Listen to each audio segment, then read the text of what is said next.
Webale nnyo munange Sandra Nabagala atulaba ku BBS Telefina n'amawulire agajjo tubadde tuli wano mu masekati g'ekibuga Kampala era nga tuli wano ku ssaawa ya Queen oba awali essaawa ya Queen wabula mukadde kano njagala okutegeezaako essaawa ya Queen egenda maaso n'okuddizibwawo egenda maaso n'okuzimbibwa abagikolako bagenda maaso n'okulaba nti buli kimu bakiteekako oba oli asobola okugyayo ekitiibwa kyeyo eyaliwo olw'enteekateeka ez'okuzimba oluguudo lwa Kampala Flyover. Mukadde kano njagala okutegeezaako nti mabegako mu ddakiika nga 3 tutegeezeddwa nti oluguudo luno olw'ab'ebigere olugenda okuba nti lweyambisibwa ab'ebigere okuyitako lumaze okuba nga lutongozebwa era bannayuganda mukadde kano bakkirizibwa okulweyambisa okutambulirako okulaba nti basala enguudo ez'enjawulo. Wano we tuli waliwo enguudo oludda Ensambya, waliwo oluguudo olusala ne ludda e Katwe, waliwo oluguudo olusalamu okugenda wali ku Usaafi.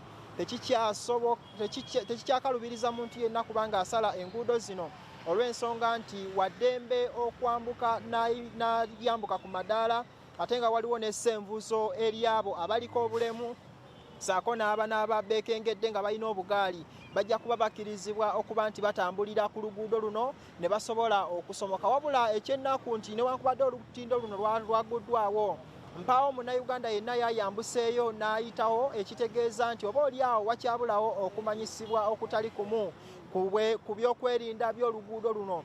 Tutegeezeddwa nti oluguudo luno enteekateeka nnyingi nnyo ezigenda okulubeerako. Wagenda kubeerawo okuteekako amataala, wagenda kubeerawo okuteekako ab'ebyokwerinda okulaba nti banyugunya tebeeyambisa mukisa gw'abantu banaabasala oluguudo okuba nti babba abantu. Mukadde kano ndi n'abamu ku bannayuganda abagenda okweyambisa oluguudo luno.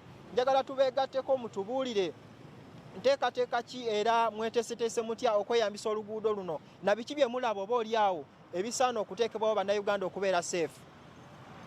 Tweyanziza nnyo abalabe baffe abalungi aba BBS Telefina. Mu kusooka tusooka okwebaza gavumenti olw'enkulaakulana eno gyetuusizza olunaku olwaleero era nti tusiimye nnyo olwa Flyover eno okukendeeza oba obubenje obwandibadde bubaawo nga nti Flyover ekoze kinene nnyo okulabika nga gundi ekendeeza obubenje obwandibaddewo wansi. Nayo gyeko kye tusaba gavumenti nti waggulu awo okubeera ennyo safe kinyuma ne batuteerawo engeri ya security yonna okubeera safe nga tutambula bulungi nga tewayadde gundi mbeera yonna. Weewaawo tweyanzeege. Olowooza lwaki bannayuganda tebanajjumbira kukozesa luguudo luno olwaleero? Olw'okuba mukama waffe Pulezidenti Museveni tannabatukkiriza duggulawo naye nga tuli basanyufu nnyo olw'ekitiibwa kye era naffe twagala tumwongere ebisanja byonna paka lw'anaakoowa. Tetulina buzibu naye kitaffe oyo kisenyi wadde naffe gye tubeera tuli bageto yusi ba Sweet Kid naye twebaza nnyo BBS Telefina. God bless you. Tweyanzege. Olowooza bannayuganda basaanidde kubeera mu mbeera ki okuyita ku luguudo luno nga tebafunye buzibu bwonna? Security kikisingira ddala obukulu balina obbawa security kubanga awo wantu wazibu nnyo ate wano e Katwe ku Tawa abagezi bangi kati security erina okuba tayiti nnyo abantu okweyagalirayo ku luguudo olwo. Weewaawo tweyanzege ezo ze zimu ku ndowooza z'abannayuganda.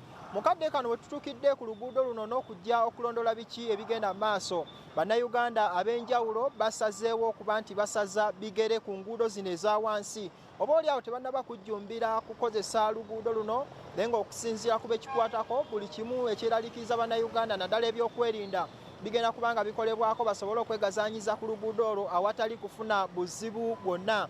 Ensimbi obukadde bwa $8 tutegeezeddwa nti bwe bweyambisiddwa okukola oluguudo luno. Wabula era kitegeezeddwa nti singa banyugunya oba abantu abaagala scrap tebagende maaso n'okubba ebyuma by'oku luguudo luno kijja kuwa gavumenti ekyanya okuzimba enguudo ezeefaananyirizaako nga zino mu bitundu by'eggwanga eby'enjawulo.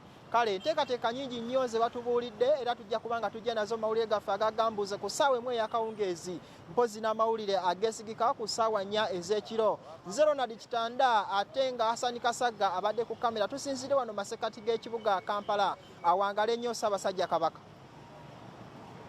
Ronald Kitanda ne Hasani